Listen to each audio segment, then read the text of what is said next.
প্রিয় শিক্ষার্থী, আসসালামু আলাইকুম। Easy learning Ismail sir YouTube চ্যানেলের পক্ষ থেকে সবাইকে স্বাগতম।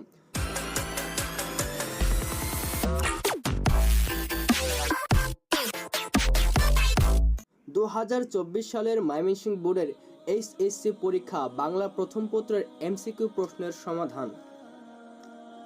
1. মৃত্যুঞ্জয় থার্ড ক্লাসে পড়িত। তৎকালীন থার্ড ক্লাস বর্তমান কোন শ্রেণী? খ. অষ্টম শ্রেণী। নিচের উদ্দীপকটি পড়ো, 2 ও 3 নং প্রশ্নের উত্তর দাও। পলাশের বাবার মোটা টাকার যৌতুকের দাবির কারণে পলাশের বিয়ে ভেঙে যেতে বসলো। তবে বাবার অনগত্য সন্তান হওয়া সত্ত্বেও পলাশ শেষ পর্যন্ত বিনা যৌতুকে শিলাকে বিয়ে করে আনলো। 2. উদ্দীপকের পলাশের বাবার আচরণ অপরিচিতা গল্পের কোন চরিত্রকে স্মরণ করিয়ে দেয়? ক. অনুপমের মামা। 3. উদ্দীপকের পলাশ চরিত্রের কোন বিষয়টি অপরিচিতা গল্পে অনুপমের মধ্যে থাকলে বিয়ে ভাঙত না? খ. ব্যক্তিত্ববোধ। 4. আমার পথ প্রবন্ধে মূলত কোন দিকটি প্রকাশ পেয়েছে? গ. সত্যের স্বরূপ।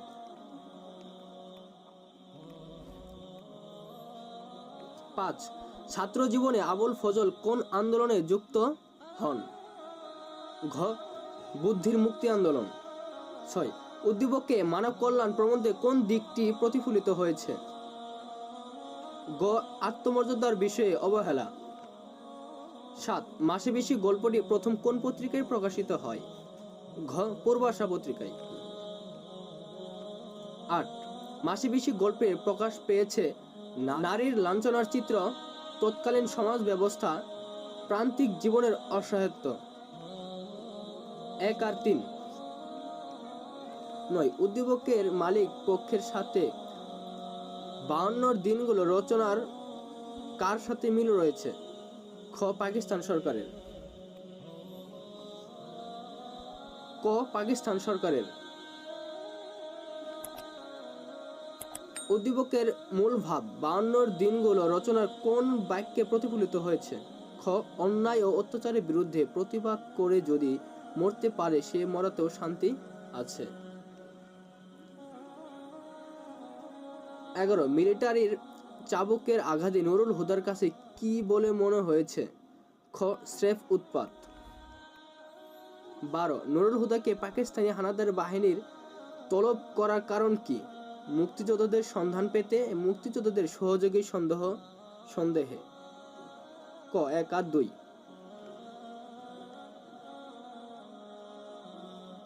15. সোনার তরী কবিতায় কৃষককে তরীতে নিতে না চাওয়ার কারণ? তরীটি ছোট। খ. 14. সোনার তরী কবিতায় মাঝির আচরণে কি প্রকাশ পেয়েছে? গ. নির্বিকারত্ব ও নিরাসক্তি। 15. ডেকেছে কি সে আমারে, শুনি নাই কি রাখিনি সন্ধান, এখানে সে কে? ঘ. বসন্ত ঋতু। 16. সেই ফুল আমাদেরই প্রাণ, এখানে ফুল বলতে বোঝানো হয়েছে ক. বাংলা ভাষা। উদ্দীপকটি পড়ো, 17 ও 18 নং প্রশ্নের উত্তর দাও। আবদ আছে জানি আঘাত আছে, তাই জেনে তো বক্ষে পরাণ নাচে। 17. উদ্দীপকে 18 বছর বয়সে কোন বৈশিষ্ট্যের প্রতিফলন ঘটেছে? ক. সাহসিকতা। 18. উদ্দীপকের সঙ্গে 18 বছর বয়সে কবিতায় যে চরণের ভাবের সাথে মিল রয়েছে? দুর্যোগের হাল ঠিকমতো রাখা ভার, প্রাণ দেওয়া নেওয়ার ঝুড়িটা থাকে শূন্য, বিপদের মুখে বয়স অগ্রণী। ঘ. 19.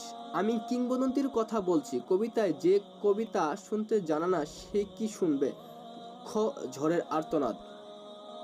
20. আমি কিংবদন্তির কথা বলছি, কবি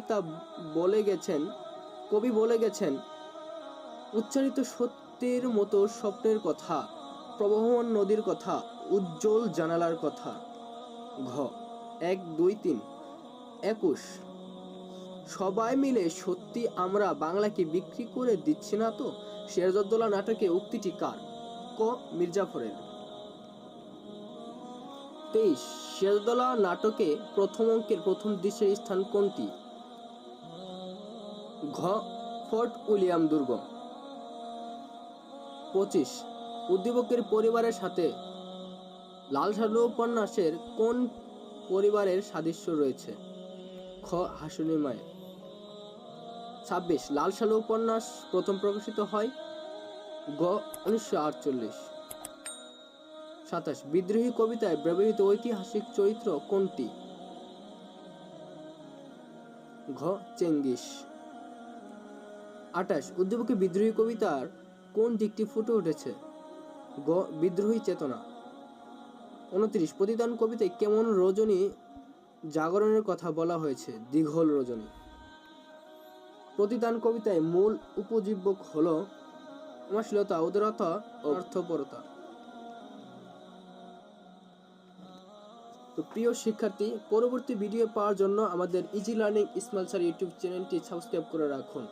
আসসালামু আলাইকুম।